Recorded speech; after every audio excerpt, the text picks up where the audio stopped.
lè lójú wa iná ẹ̀kọ́ lè lójú wa ojú rẹ̀ wá wá ó sára jẹ́lẹ̀ sẹ́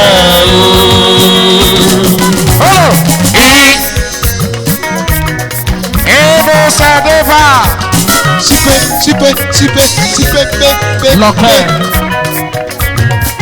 Engineer Lucky aka Igboa Ebu Ọ̀pẹ́bù wọn Ọ̀pẹ́bù ẹ̀kọ́ lè lójú wa ẹ̀kọ́ lè lójú wa ojú rẹ̀ wá wá ó sára jẹ́lẹ̀ sẹ́ sípé chele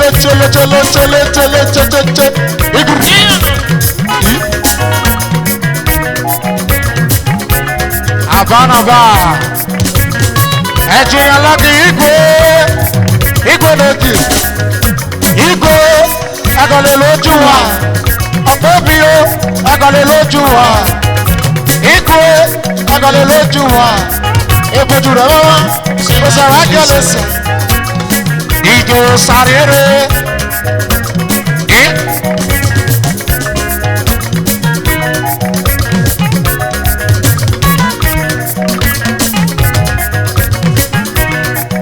Inú sẹ̀dé máa ṣoṣo pọ̀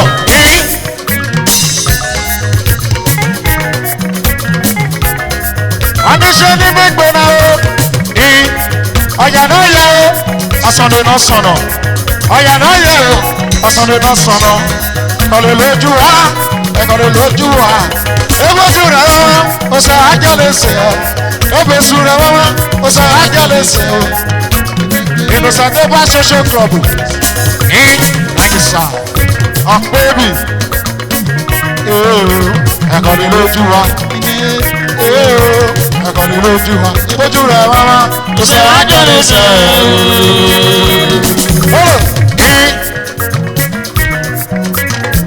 ipa àdọ́mọ̀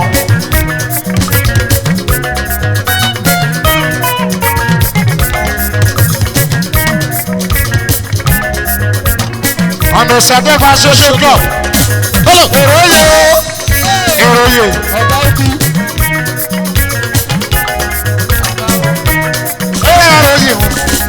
ọ̀nà ìṣàdẹ́fà ọ̀rọ̀yè ọ̀nà ìṣàdẹ́fà ọ̀rọ̀yè rẹ̀ ọ̀nà ìṣàdẹ́fà social club challenge ọdún wẹ̀lẹ̀rẹ̀ old school ẹ̀kọ́lẹ̀ lójú ebe sùúrù ọ̀sán jálẹ̀ sẹ́ ebe sùúrù ọ̀sán jálẹ̀ sẹ́ ebe sùúrù ọ̀sán jálẹ̀ sẹ́ ìràgbọ́ ọ̀sán jálẹ̀ sẹ́ ìràgbọ́ ọ̀sán jálẹ̀ sẹ́ ìràwọ̀ mẹ̀tọ́ ọ̀sán jálẹ̀ sẹ́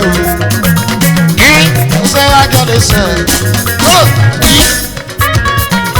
Chief Oscar one ọdún ọdún sọdún bá ṣoṣo club Germany lòdì jẹ jẹjẹ wọta Germany ó lọdún wẹlẹrẹ jẹjẹ wọta from Okalo jẹjẹ wọta from Okalo jẹjẹ Shamson ọ̀rẹ́ yẹrẹ wẹyọ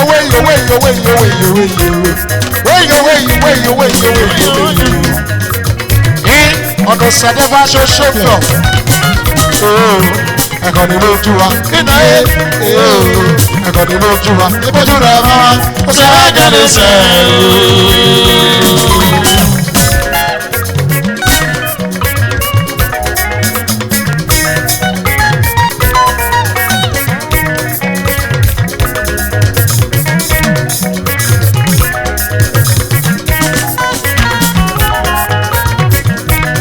lójú wa. Inú sàdébà social club èrò yẹrẹ nù. Inú sàdébà social club nù jìrì.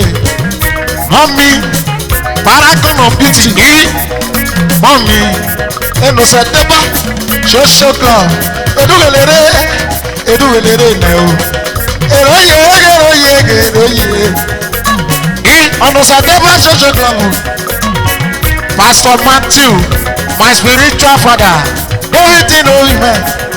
David no amen. David no gi. Ọ̀rọ̀ yẹrẹ no.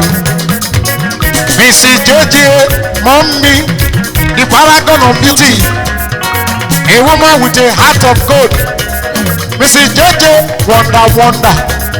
Mrs. JJ, super. Kọ̀lé lójú wa. Eboju rẹ̀ mama o sáwá jálẹ̀sẹ̀. Ebesu rẹ̀ mama o sáwá jálẹ̀sẹ̀ o. Kọ̀lé lójú wa. Mrs. JJ do. Abasoni, my great in-law, Sonny Eposan. Ọ̀nà sẹ́dẹ̀ máa ṣoṣo club. Mrs. JJ do. Mrs. JJ do. Mrs. JJ do. Mommy, obulo mommy. Mommy, obulo mommy. Mrs. JJ, ọ̀rọ̀ yẹrẹ mi. Mrs. JJ, kọ̀lé lójú wa. Kọ̀lé lójú wa. Engineer Ẹ̀yọ̀súnwọ̀n.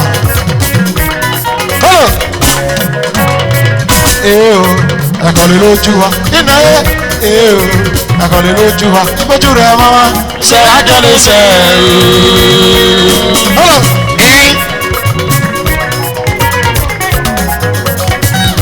Dr. Lobito, wonder. Dr. Lobito, Eberepe, Lobito, Dr. Lobito. Wonder. Eberepe. Wonder. Eberepe. Dr. Lobito. Dr. Lobito. Wonder. Eberepe. Dr. Lobito. Wonder. Eré bọ́ọ̀lù rẹ̀ Dr. Lobito. Ẹ̀kọ́lé lójú wa. Ebojú rẹ̀ mọ́wọ́, ó sáwá jálẹ̀sẹ̀.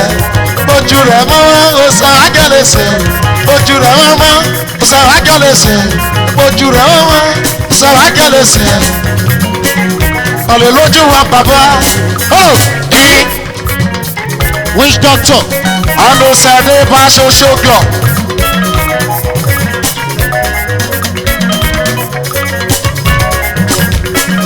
My great honourable.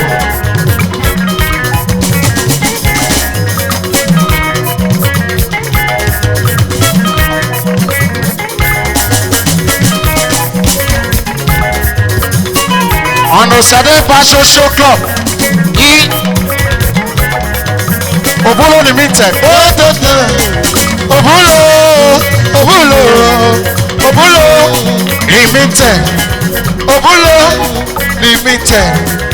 Obulo Limited.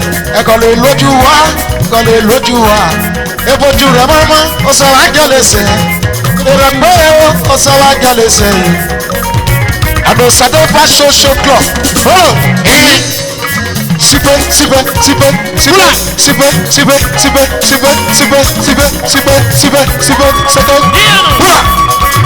Erin.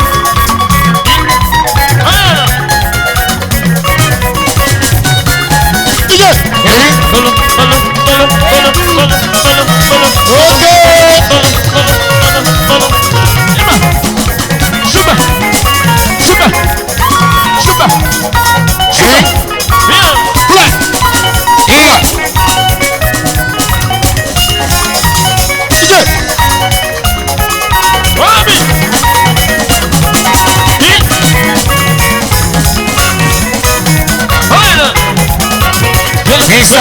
Osas. Sasi Mr. Osas. Ọmọ náà kalu bíálé. Sasi o ẹ̀kọ́lé lójú wa. Sasi o ẹ̀kọ́lé lójú wa. Sasi o ẹ̀kọ́lé lójú wa. Mr. Solo Shafson. Ọ̀rọ̀ yìí o.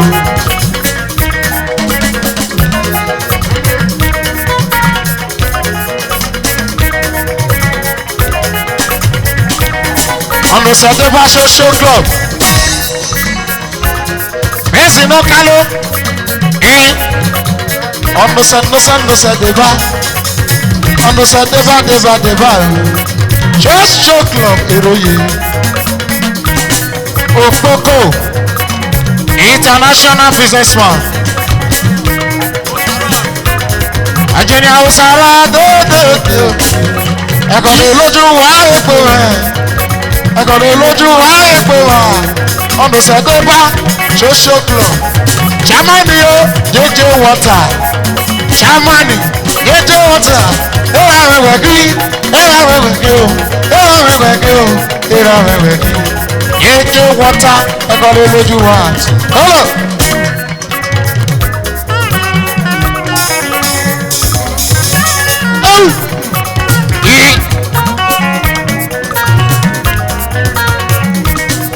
dọ́tọ̀rù sálẹ̀ ló bá mi dán ẹ̀. Èé o, ẹ̀kọ́ lé lójú wa. Fẹ́sẹ̀ ẹ̀. Èé o, ẹ̀kọ́ lé lójú wa. Ojú rẹ̀ wá wá. Sọ̀rọ̀ àjọlé sẹ̀. Ọ̀nà sàdébà social club. Dódódódó. Ọ̀nà sàdébà dódódódó. Obi. Prince Amos. Embassy no jere. Prince. Embassy no jere. Lover boy. Ọ̀nà sàdébà kàlẹ́ lójú wa. Lover boy dódódódó. Lover boy dódódódó. Kàlẹ́ lójú wa. Amos. Prince Amos. Ọ̀nà sàdébà social club lórí ìwákàlù. Ọ̀nà sàdébà social club. Ọ̀nà sàdébà lórí ìwákàlù.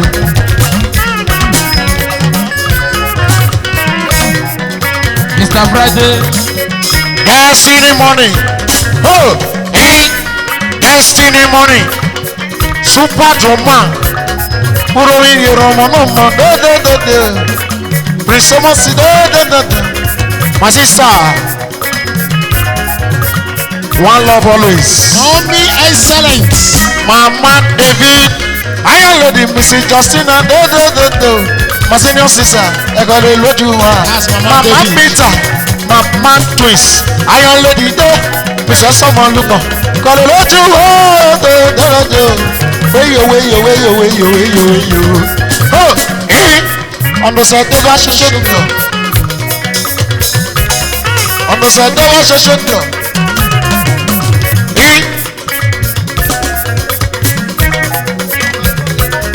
Ọ̀nà sẹ́dẹ́bà ṣoṣo nìkan. Dódódódó.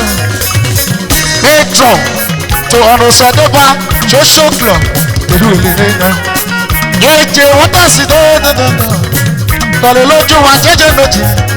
Jẹ́jẹ́ o, jẹ́jẹ́ o, jẹ́jẹ́ o, jẹ́jẹ́ o, jẹ́jẹ́ waters. Kọ̀lé lójú wa, kọ̀lé lójú wa, kọ̀lé lójú wa, jẹ́jẹ́ waters. Sigele sigele sigele, sigele sigele sigele, sigele sigele sigele, sigele sigele sigele. Kọ̀lé lójú wa, dododododo. Oh, ẹ̀kọ́ lè lójú wa ẹ̀kọ́ lè lójú wa ojú rẹ̀ wá wá ó sọ àjọlé sẹ́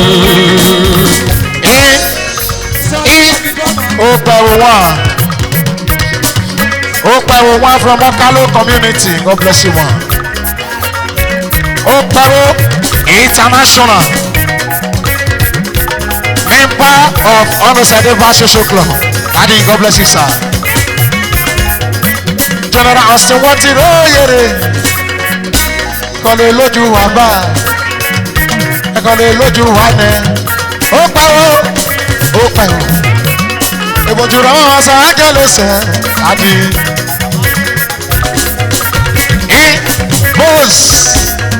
bose Nigerian legal kọ́lé lójú wa Nicholas kọ́lé lójú wa Nicholas kọ́lé lójú wa Nicholas ọ̀nà sẹ́dẹ́bà dódódódó ọ̀nà sẹ́dẹ́bà dódódódó kọ́lé lójú wa dódódódó kọ́lé lójú wa dódódódó kọ́lé lójú wa dódódódó ọ̀nà sẹ́dẹ́bà ẹ̀kọ́ lè lójú wa. Jẹ́jẹ́ wọ́tà.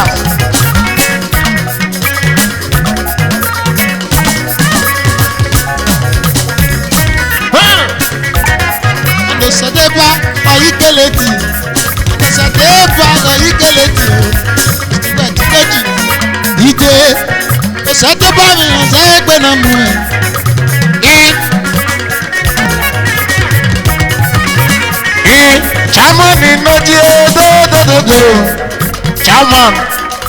Chairman to excellent men. Okalo Social Club, Daddy, Bulo, Daddy, Bulo, Daddy. Michael, Odubile, Daddy. Osa, Vincent, Kole Lojuwa, Vincent, Kole Lojuwa, no Sadeba. Ọ̀yígẹ̀lẹ̀dẹ̀ ọ̀nùsàdébà ọ̀yígẹ̀lẹ̀dẹ̀ ọ̀nùsàdébà ọ̀yígẹ̀lẹ̀dẹ̀ jálẹ̀dì ọ̀nùsàdébà ọ̀yígẹ̀lẹ̀dẹ̀ ọ̀yígẹ̀lẹ̀dẹ̀ jálẹ̀dì ọ̀nùsàdébà ọ̀yígẹ̀lẹ̀dẹ̀ ọ̀gẹ̀lẹ̀dẹ̀.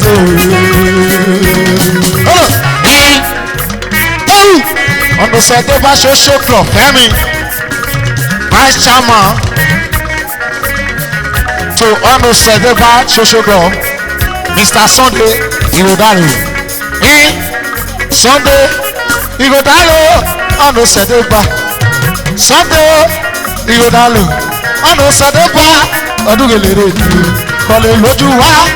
Obi, kọ́lé lójú wa. Kọ́lé lójú wa. Obi o, kọ́lé lójú wa. Honor Sedeba, oyere mi. Jamani o jeje water. Chairman, Doje Water. Chairman, Doje Water. Ọ̀nà Sẹ̀dẹ́bà Social Club. Edugelere ni. Ọ̀nà Sẹ̀dẹ́bà Social Club. Sẹ̀dẹ́bà wa ọ̀yígẹ̀lẹ̀tẹ̀. Ọ̀nà Sẹ̀dẹ́bà ọ̀yígẹ̀lẹ̀tẹ̀ o. Chairman ye Doje Water. Chairman ye o Doje Water. Ọ̀nà Sẹ̀dẹ́bà ọ̀yígẹ̀lẹ̀tẹ̀. Ọ̀nà Sẹ̀dẹ́bà ọ̀yígẹ̀lẹ̀tẹ̀. Chairman ni o Doje Water. Ọmọ náà kálí bíọ́lì. Ó rà wẹ̀wẹ̀ dé. Chairman ni dé.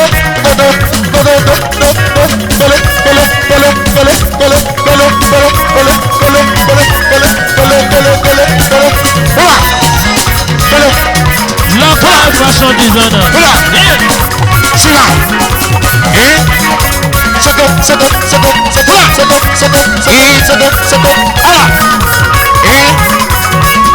Local fashion designer.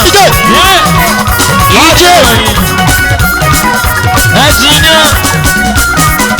Ayamosobe.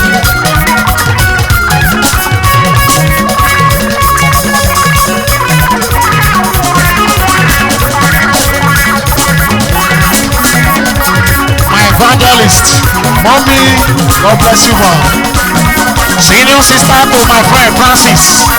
Oh, second. Hula.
My spiritual father, Pastor Jeff, Omonoro Mibiari, Mahari Wagonsa.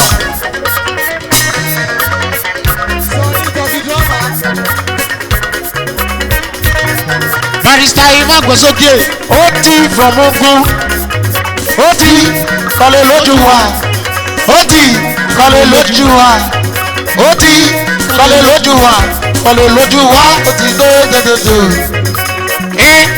ẹ̀jìnà ọ̀tíọ́ ní sinapọ̀ ẹ̀jìnà ọ̀tíọ́ dédédé ọ̀nùsọ̀ tó bá ọ̀yí gẹ̀lẹ́dì ọ̀nùsọ̀ tó bá ọ̀yí gẹ̀lẹ́dì ọ̀sọ̀ tó bá ọ̀yí gẹ̀lẹ́dì ọ̀yí gẹ̀lẹ́dì ọ̀yí gẹ̀lẹ́dì ọ̀yí gẹ̀lẹ́dì ọ̀yí gẹ̀lẹ́dì ó ti ẹ̀kọ́lé lójú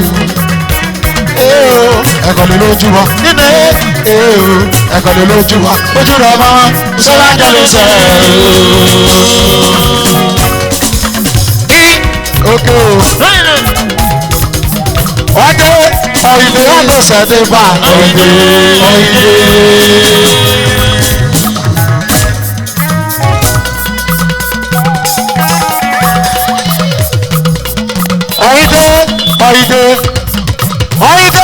ọ̀yìnlẹ̀ ọ̀nà sẹ́dẹ̀bà kó gógógó ọ̀sẹ̀dẹ̀bà ẹ̀nìnà yó ọ̀sẹ̀dẹ̀bà ẹ̀nìnà yó òkè o ọ̀yìnlẹ̀ ọ̀nà sẹ́dẹ̀bà o ọ̀nà sẹ́dẹ̀bà ọ̀nà sẹ́dẹ̀bà ọ̀nà sẹ́dẹ̀bà ọ̀nà sẹ́dẹ̀bà ọ̀nà sẹ́dẹ̀bà ọ̀nà sẹ́dẹ̀bà ọ̀nà sẹ́dẹ̀bà ọ̀nà sẹ́dẹ̀bà.